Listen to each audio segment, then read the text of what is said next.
Got wet weather jacket. Okay. It's wet weather jacket. You won't use that in Australia, team. You know, as a platoon sergeant, I won't let you wear that. I am out here for you. You don't know what it's like to be me out here for you. We choose truth over facts. Never go full retard. Come on, man. Hey, team, how we going? It is Kaz from In the Trenches with Kaz, your Australian veteran about to react to a New Zealand 72-hour load list, his umbilical cord to life in the field from a combat soldier's perspective, which is shared by all coalition forces in developed countries. And this will also have the combat arms channel, the Marine Reacts, so that you can get a second opinion from a US perspective to understand I'm not just speaking from an echo chamber. Watch this and think in the back of your mind the entire time, what should I take outfield? To the veterans that are watching, put in comments below what is on your list, and I'll put my list up in a second while we're watching the video. This is typical of a 72-hour cycle, understanding that it changes the load list, the unit load list, as opposed to the individual's load list, what you carry, depending on the location, the temperature. Right. Before we start, remember one thing. Infantry soldiers supported by or assisting with cavalry, artillery, is to seek out and close the enemy, to kill or capture him, to seize and hold ground, to repel attack by day and night, regardless of season, weather, or terrain. No one asks if you're tired. No one cares if you're sore. Everyone will be sore. Everyone will carry their own shit. No one will carry your gear. No one will share water. No one will share food unless the barter system kicks in and you give them something in return. Otherwise, it's called jack or incompetence. So let's go. Let's see what we've got. Let's go. Drag it to the start. Combat Arms channel. Go over there. The guy's been around since 2008. Fantastic. Go. Over 1,000 videos. Let's get into it. And I can't wait to see your comments on what you recommend people take. Hot brews, coffees, those kind of things. Basically, Straight away, be careful. If you take a jet boil team, a lot of the trips we go on, especially if we're going in unpressurized craft, you're not able to take these jet boils with you. Okay, that will get told straight away by dangerous cargo, you're not to take it. So beware of spending the money prior to going out on a tactical hit out. Yep. When in doubt, ask. You don't want to be the guy that downs the aircraft. morale tool. There's not too many good things in the field, so anything that can sort of cheer you up. Right, y'all, welcome back to Combat Arms channel. Okay, so today we're checking out something from Business Insider. Now, this is a video that I didn't expect them to upload. I've seen them do videos previously on like the US military, and especially on what certain US military occupations have in like their 72-hour bag. And this is kind of similar, but this is what the New Zealand Army soldiers have in their 72-hour bag. Now, thinking about the US military, I mean, we're not necessarily taught to pack in that kind of sense. You'd have pretty much like an assault pack if you're going to do like an assault. And that's usually with kind of... What he's saying there, an assault as opposed to 72 hours living in the field environment, is the fact that you already have a mission profile that you've been attached to, which means you can take a combat pack, a battle bag, so to speak, with ammunition, water, a snack, night vision equipment, ammo, and that is it. Okay, that's different to going out and dominating a tactical area of responsibility or an area of operations, right? Denying the enemy access or movement within a given area. Completely different. Equipment to sustain or assist in your assault. So either you'd have magazines in your assault pack or, you know, ammunition, other kind of things, signaling devices. But as far as like food, you wouldn't have as much, and water, you wouldn't have as much. And then you kind of have, you know, your loadout, I guess, for longer missions, whether it be like a week to a month long kind of like training exercises. But a 72-hour bag, this is probably more akin to what you'd see with like a reconnaissance element, as far as guys who push out and they might anticipate being out maybe for a couple days, maybe 3 days, but they'll... Remember, this lad is a Marine, so quite often they're doing a ship-to-shore operation, helo to shore, etc. As light infantry, okay, that does that as well within the Royal Australian Regiment, that is. We are sent out with our marching order unless we're actually going out on a day patrol, etc., from a forward operating base or a fixed location with the anticipation we'll be back within that 24-hour cycle, so to speak. Okay, your comfort will always come last. Travel light, don't sleep at night. Also pack to potentially sustain a little bit longer because, you know, shit happens. So yeah, I'm interested to see what these guys have in their 72-hour bag, especially if it's just like kind of a standard infantryman, but should be cool. Let's check it out.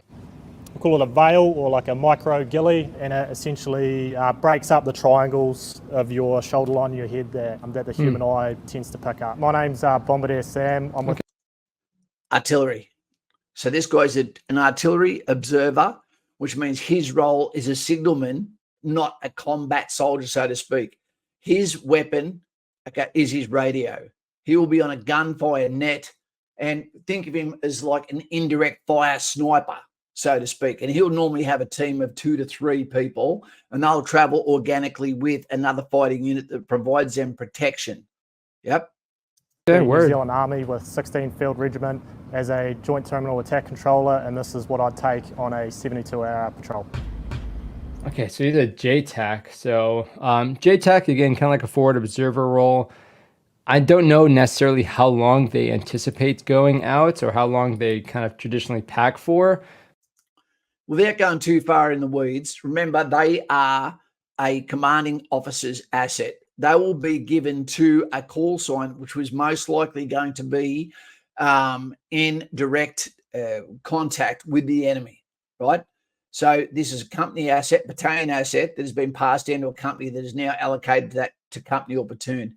You'll normally see this at company level, you know, not so much platoon, okay? Now, this guy will be organic within your call sign, right? And he will just follow the posture of platoon headquarters. Right? If they're on the ground, he's on the ground. They'll become a redundancy in communications. It looks already very similar to our, we call it like a Viper top, which is basically something that we only had in recon. Like in the traditional kind of line unit, we didn't have anything to throw over ourselves. Maybe just like a scrim on the helmet, but that was pretty much it. What we'll get here is the modular assault rifle light. It's just a 5.56 assault rifle. We've got an ACOG and then a red dot on the top. Nice. We've got a PEC 15, which is our laser, and then we've also got pop-up IR invisible sights. laser. Okay, if you're artillery and you have to use your weapon, you either use it on yourself or you're in big fucking trouble, because you've normally got armored vehicles around you, or at least 30 other soldiers that are actually designed to protect you while you deliver your ordnance via the radio. Now, the weapons are going to chop and change depending on coalition forces, right? But the 5.56, 7.62 makes absolutely no difference. You might be carrying the GPMG 7.62 machine gun you could be carrying, which is the Mike 240 Golf, or you might be carrying the M249 or the Minimi or the Maximi 7.62 version in Australia, etc.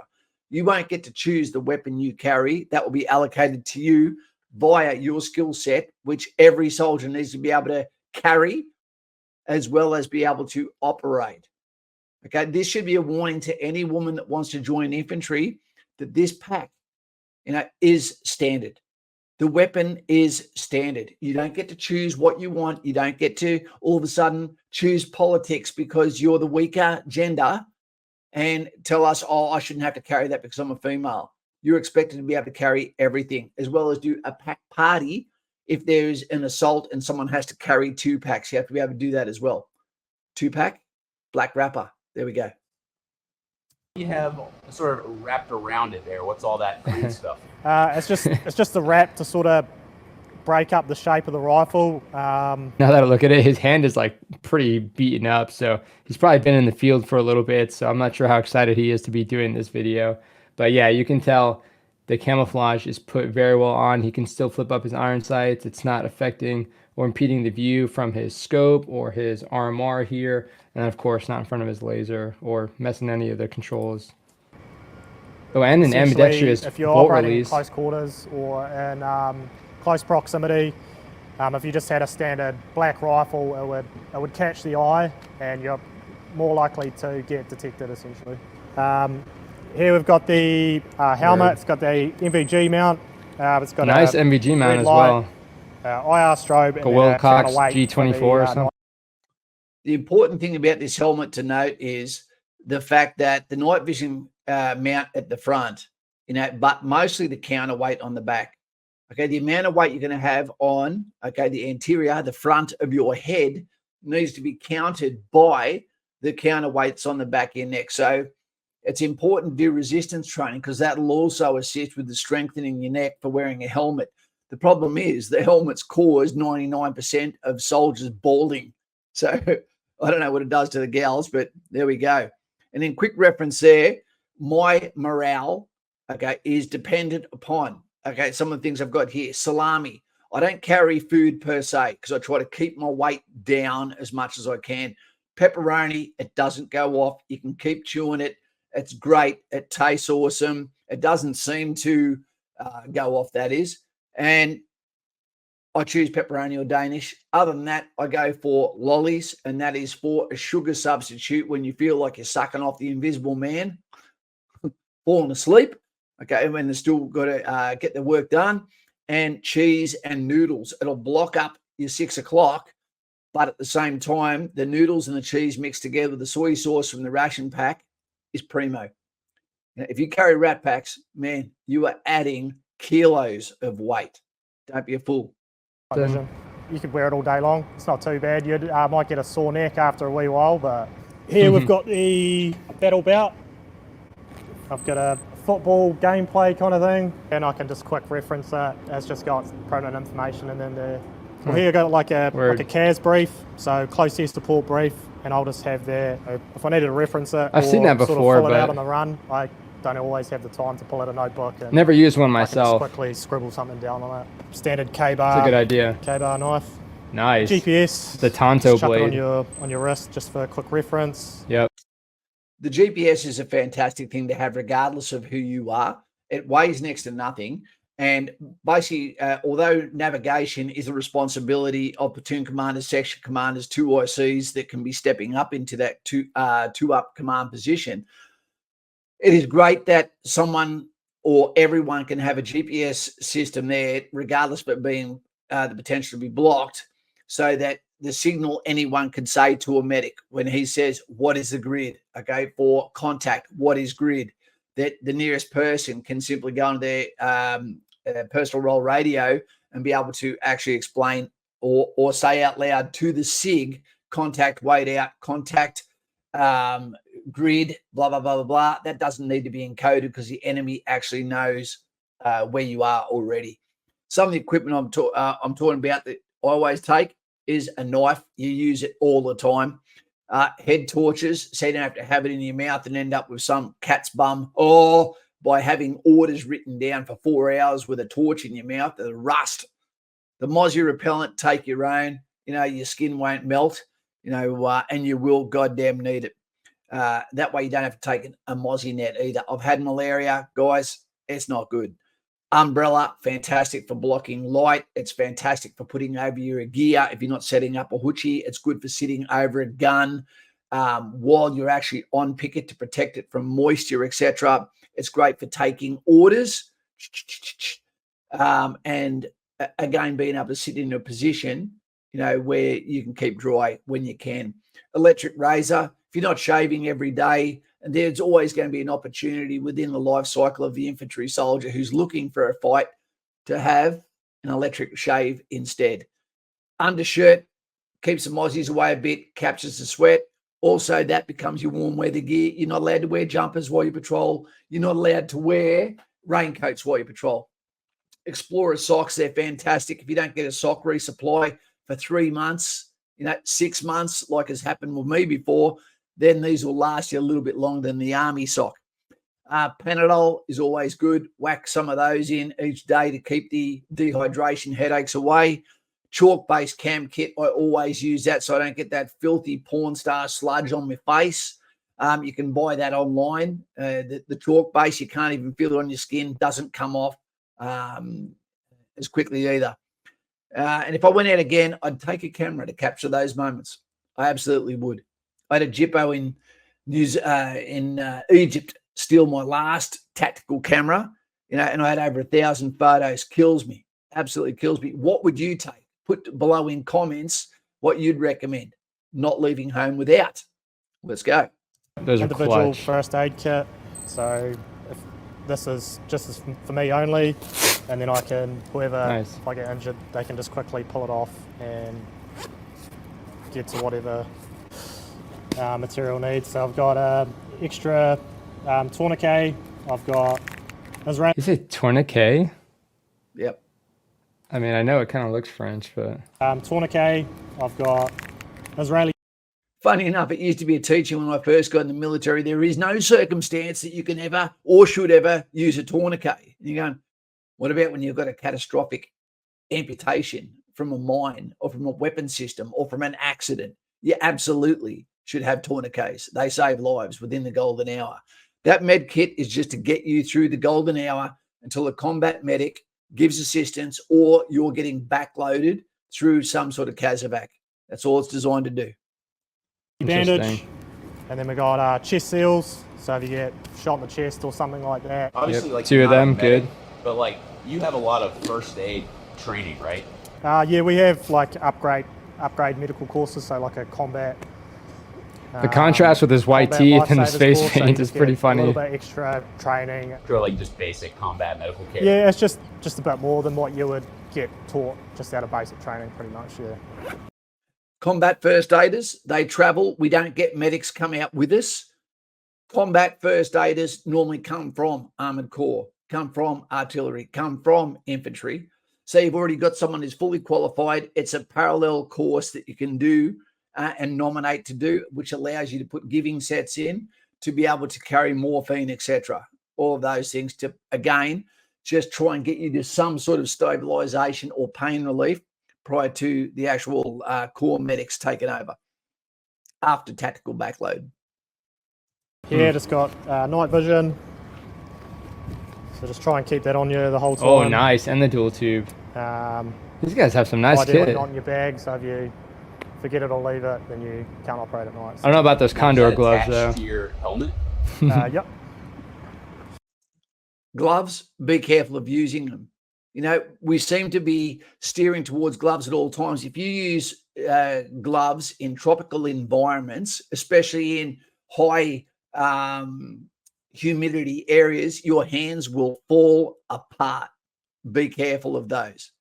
You know, it doesn't matter. People do, most of the time people wear gloves is either in armored vehicles, in urban environments, but it's also because they're lazy and don't want to cam the outside of their hand up. You either cam the outside of your hand up or you put a glove on, you know, where appropriate, back and forth, depending on weather.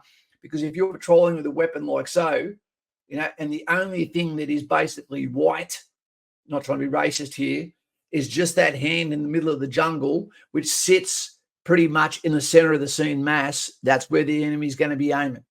Don't give them a perfect aiming mark. No one will ever carry your gear. You'll never get your gear carried for you. Unless it's a pack party to bring it back in a reorganization after an event. For you to share your water, you'll never share your water. Always remember that you don't get to choose your unit loadout, which may include mortar rounds, like we had to carry for our initial trip into East Timor in 99, machine gun rounds for the gunner or saline bags for the medic.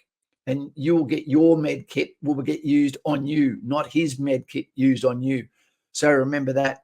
Always know where your equipment is, and also understand when you pack it that your hand won't come off the pistol grip. So you need to be able to access those rounds on your, from the magazines on your left hip, or in a position when you're in a prone position, you can reach those with your other hand, okay, with your non-master hand. Alternately, if you're left hand, the weirdos, the cursed ones, you know, most likely to like Taylor Swift more than Donald Trump, those people. The producer dude asking these questions. Attaches like that, and then It's like mind blown. folds down. And here, another extra water bottle, trying to keep at least a litre on you. So just Yep. more water. I always prefer canteens. Camelbacks are kind of got a annoying rope. sometimes And then a and not totally reliable. pruning saw for cutting brush and that kind of thing. And that's just Nice. tethered to me so I don't lose it. He's in New Zealand team. So he's either on Tekapo, wide open grass field savanna, or he's in the mountains of Tekapo, etc., freezing bloody cold as a wife's touch, after 10 years, or they're working in the West Coast where everything, smashes your shins or is soaking wet, and you need that stuff for some of the vines, etc., or preparing gun stakes, all of those sort of things that you don't want to necessarily be carrying around with you. You can use those also in Tully, defensive operations, etc. I never considered having one of those as part of like my field kits, but especially in the recon, it would be nice to have something like that in certain circumstances. But I mean, I've only pretty much used this when I'm camping, and that's kind of just cut firewood. But I'm sure there are a lot of pretty solid applications you could use that for. Predominantly, we operate in the Southwest Pacific kind of area, so a lot of our operations or previous operations are all conducted a lot of the time in the jungle or the bush. There you go. Just an extra magazine and then a grenade pouch. Is that magazines? Tell me if it's changed. Typically, it's 7 magazines, 210 rounds, 7 30-round mags. For the gunner, you need to have webbing that's completely separate. We're talking about infantry. This guy's artillery. Gunners may need to carry 800 rounds worth of or 600 rounds of capacity within their pouches, while 200 is on the gun. I recommend you only have a belt of 30 on the gun to bring that weight down to around 7.49 kilos instead of taking it up to 10.15 kilos with 200 rounds attached to a gun, walking endlessly, getting delayed onset muscle soreness for no reason. But their webbing will be critically different for those that are gunners. So the dilemma with that is, if the gunner goes down, you have to now replace your webbing with his webbing because the gun takes precedence over the M203 underslung on an EF88, okay, or that of a standard Steyr. Right. So be aware of that, commanders. multicam five Tropic? mags on us, and then the extra mags will be in an extra bag, so like Can't a grab tell. bag or something like that. Standard issue body armor. On the front here, we've got extra Nice. magazines. We've got our The push to ATAC, talk is or essentially we can do all our mapping and all our connectivity off this. We can send Be very careful. I don't know what the story is with that phone there, but the Russians are copping it sweet because of the signals that are getting thrown out by their mobile phones showing their positions. I've never seen people actually taking them out unless there's some sort of signal blocking that it has where it's not used for communications, but it's used for internet connection. I don't know. data missions through radios and that kind of thing like that. We've got push to talk, so It's got talking a on the cog works, radio. nice. So we can operate up to 4 different channels on this. So talking to Pretty lots of streamlined different kit. people. Dump pouch to the my right hand side. We've just got I've never seen a dump pouch there. Generally, it's like a kangaroo pouch, kind of fanny pack, or like a dangler pouch. But as a dump pouch there, I guess that also can make sense as well. It's kind of annoying sometimes to find it when it's like on the back of your belt. books we can reference. So this is like a J-fire, a joint fires. So this gives us all the information that we might need on the run, or we can reference it if we need to conduct some kind of mission with naval or air or ground. Just a Yeah, extra it's always nice notebook to have those for little reference CAS briefs guides. and that kind of thing. It's just laminated, and then we go over it with sandpaper just so we can write on it in the rain with pencil. Just a Oh, okay. Sandpaper and then write it with a pencil. Interesting. Yeah, I've always just kind of had like lamination, but also like the map markers and kind of like the erasing pen as well. But that's actually a pretty interesting solution. And it looks like he's used it quite a back panel bit. for extra stuff, whatever you might need, and then radio. No comms, no bombs. Yeah, Never heard that one comms are before. critical. You can't do anything out. Yeah, but isn't it tough in some jungle environments? Yeah, for sure. But we have When you got to extend the whip, techniques and maybe. tactics and stuff to mitigate that kind of stuff. Everything is tough in the jungle environment, team. Honestly, everything. Your real enemy is going to be the jungle, the atmosphere. 4 o'clock, it can be pitch black. On the left-hand side here, we've just got a IR pointer. If I wanted to talk to like a UAV nice. or Yeah. a fighter or something that's coming to strike a target, I could essentially rope him around like this. Yeah, and those things are then powerful lasso too. him onto whatever he's striking. Compass. Silver Compass, 6,400 mils. These are like $280 10 years ago. I don't know how much they are now, but they're a must-have for section commanders and above, 2ICs and above. You use them for sighting positions, not just for navigation. Got tritium in it, so you can see through night. You don't actually have to charge it with like an extra light to be able to illuminate the illuminators. So this is a special reconnaissance pack.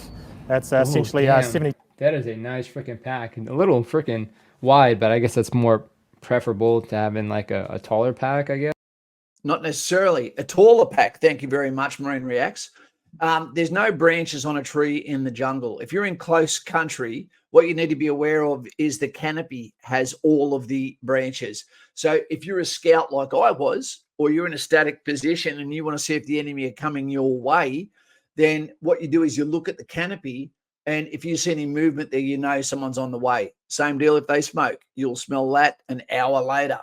So if you have your pack thin like a cat's whiskers, you'll be able to move in and out of trees without actually hitting them and giving away your position.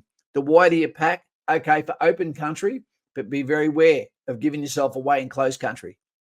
Trick for new players. I don't know. I've never really tried the difference between like a taller pack and then one that's just a little wider. To our loadout, essentially how the pack's configured is we like to have all our equipment on the exterior of the pack, so we're not constantly opening the pack and digging into the middle of it. On the top of the pack here is our claymore pouch. Obviously we'd put our claymore in there. Okay. Damn. They got claymores that often? That would have a Claymore is standard issue for at least 2 soldiers per section. You know, it's an anti-personnel device, and it's set off by an M57, okay, on a M40 blast cap assembly. You know, and what that's designed to do is throw 700 ball bearings down range, you know, and is usually used from a defensive position or to initiate ambushes. Shock value, lightweight, versatility, lethality. Called a veil or like a micro ghillie, and a M4 blast cap assembly, not M40. M40 is the test set. Thank you for those who would have picked me up. essentially breaks up the triangles of your shoulder line, your head that the human eye tends to pick up. This would be utilised when you're in the observation post or conducting a close target reconnaissance. Especially if it works with the helmet. We have we call it a hoochie. What's a hoochie?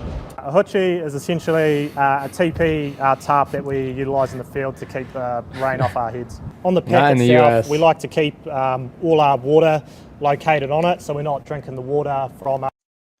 Just out of curiosity, team, you'll have at least 2 litres of water on you on your combat ensemble.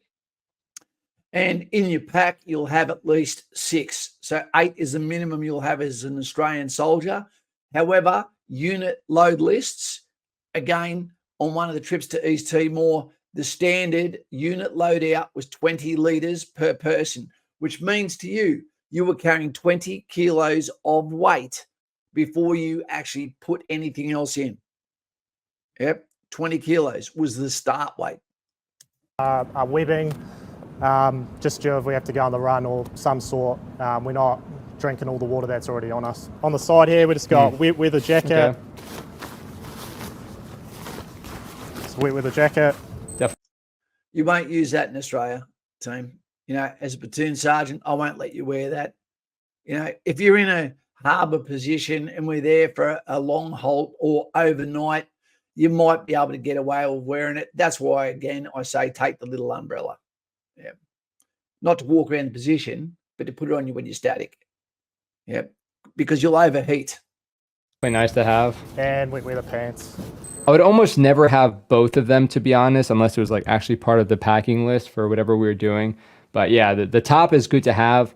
But in like the recon, I never really put it on because one, it just makes you like really, really hot. It retains heat. Gore-Tex just retains heat like crazy. And it's really not that breathable, especially once it gets wet. But at the same time, it's also just kind of loud. So I would have it occasionally, but honestly, I would just never wear it. But again, it is a nice thing to have, especially in the jungle. We try avoid wearing them as much as possible because the rustling and the noise. Exactly. You basically said it, so don't take it. It's a waste of room. If you're not going to use it and you don't get to choose whether you use it or not, I do as a platoon sergeant. This pouch here, we've got For He jet oil, knows. gas, What's that for? just heating up your food pretty much. Not being miserable. Hot brews, coffees, Yep. those kind of things. Basically, No one does cooking better and buddy system better than New Zealand soldiers. Having done the Anzac exchange for 3 months and also having done a company exchange with them with the 2nd 1st Battalion, duty first, and theirs is Kurataki Hipuni, which means we are ready, then, they're the real deal. So to our Anzac brothers out there, respect. morale tool, keep the morale up. Exactly. He's cooking that for his boss. There's not too many good things in the field, so anything that can sort of cheer you up. Yeah. In the front here, we for sure, have dude. our MREs. What we like to do is We got we'll USMREs. break them up into 3 packs, essentially. Meals ready to eat. That's what they're called. They come with a pack that cooks them up. A magnesium pack, I believe it is. It smells like shit, but yeah. We'll have one that's just full of the meat packs. One's just full of like your scroggin, your Skittles, and that kind of thing. And then we also Scroggin. have a rubbish bag. Just keep everything clean and try and reduce our sign. We never led a team. Now we do have something called first strike rations, which is basically like a 24-hour ration. So as opposed to having like 3 individual MREs, you could just have one of those, and it's got a bunch of stuff in it. But you can also kind of still divvy it up in a few different kind of pockets, and it has like some pretty calorie-rich stuff at the same time. Separating it like that makes it a little bit easier. So if you don't have that much time, you can kind of just understand, like, if it's the morning, let me sit down and I can eat stuff out of this pocket, and then these other 2 pockets are kind of reserved for another time. Not only that, it's also a fucking shit thing to do is littering in the environment. Okay. That's one of the big reasons we do too. It's a sign of discipline or lack of discipline if you throw rubbish. When we're in one of the trips I was on, you were allowed to bury and burn all rubbish because you couldn't carry it, you couldn't backload it. But when you actually get your reload, when you get your new ammunition on the 72-hour mark, it'll happen before the 72-hour mark. They will backload any rubbish or uneaten crap while you get ready to resupply yourself with rations, water, etc., which happens very quickly. And it's a platoon sergeant's job, okay, to make sure that gets done. And even like how many Got our people? thermal mat here, and then when we're operating, we can just sit behind a pack like so. This is called a wimp mat, okay? I do recommend it, but get it cut down so it's only as long as the back of your neck, because you're going to be using your fighting gear as a pillow, including your grenades. And it only needs to go down to just below your cornhole. Anything more than that, you're going to look like you're an army reservist. Okay, don't do that. And then we have access to everything that's on our pack. Never seen that. That's kind of So cool. it's just like a seat cushion. It's a seat cushion, and it keeps your butt warm. I've Just seen that been for cut like people who and, are like taped back together mechanized. just so it folds nicely. It also keeps the chill of the soil coming up through and giving you a chill in your back, when you sleep at night. Okay. At the top of Interesting. the pack, we have essentially a grab bag. The grab bag is essentially contained of all like mission critical equipment, so your radios, any ComSec material, Nice, okay. optics that you don't want to get into the enemy's hands. I haven't Essentially, seen we that. have it in It's the actually grab kinda bag is just so if we have to go on the run, we're not carrying a massive pack, and it's there, good to go. You can see that the straps on the outside, just so we can grab it and pull it out. Nice. We've got our Some mission emergency essential, ration in there as essential, well. material. So we've got our thermal night optic and our day optic. So it's called a it's a Jim big LR. dude. It's a thermal optic, and it also has a day TV mode. And we can look out super far with these, essentially a lot further than your sort of normal Battlefield 2042, you've probably seen them. your optics. Nice. So inbuilt into it, there's also Probably like 50 grand right there. IR pointer. Essentially, it's a laser that's invisible to the naked eye, and it can only be seen at night with night vision goggles. So if you're marking targets or something, if you've got guys that are or an aircraft in the overhead, you can actually lays the target or IR point the target, and then he can get quickly correlated. Yeah, definitely a great tool for a JTAG. onto it. And then some warm gears, Yep. just so if we get cold at night. That looks pretty comfortable. Yeah, it's good to Dude, go. it looks like he's used that thing thermals, quite jocks, a bit. Socks, you probably don't want to look at those. Just pretty standard stuff. What are jocks? Jocks, underwear. Boxer shorts, never underpants. Otherwise, you're going to get a jock rot you cannot get rid of. And I'm not talking about a Scotsman. I think he's calling underwear. Yeah. And then Okay. we have our sleeping bag. So here we've got essentially our sleeping bag set up. It's a waterproof bivvy. liner Yeah. that stops the bag getting wet. A lot of the time we'll just operate with just this, and we Yeah. depending on the tech scenario, we won't actually deploy the hoochie itself. So what he's talking about there is he's got a full Gore-Tex bivvy bag, which will prevent your sleeping bag getting wet. Problem is, it can be hard to find the person when there's not a shelter, especially if it's wet or very dark in a jungle environment. The other thing with that is you have to be careful of is you cannot afford to get a sleeping bag wet, or it can 10 times its own weight by containing the water that's absorbed into it. You need it to stay dry. It's not about being tough, just look after it.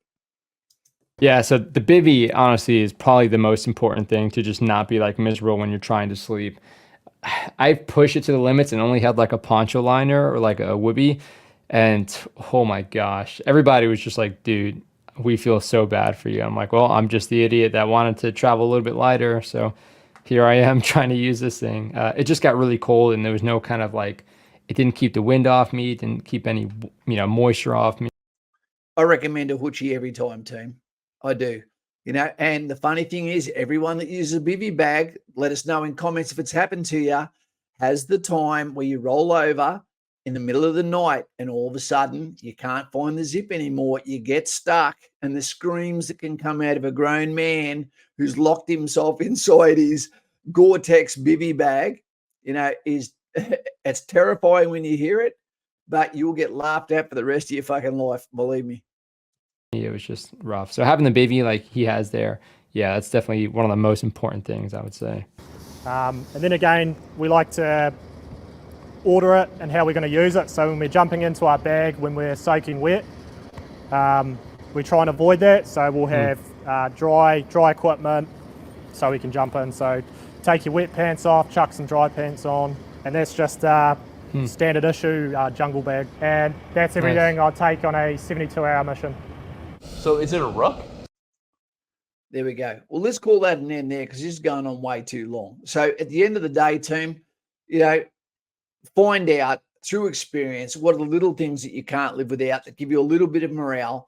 Understand exactly that every single thing you carry has to have at least one or two purposes. And also never share anything you have with someone that can't barter something back to you, because that would be jack. Don't do it. Guys and gals, I hope you enjoy this. I hope you took something away. Call out to our New Zealand brothers. This guy is clearly a switched on character. But, you will be too once you learn from mistakes. Take it easy. Good soldiering, season weather, or terrain. Take it easy. Ladies, keep out of infantry. That's all I can say. See you later.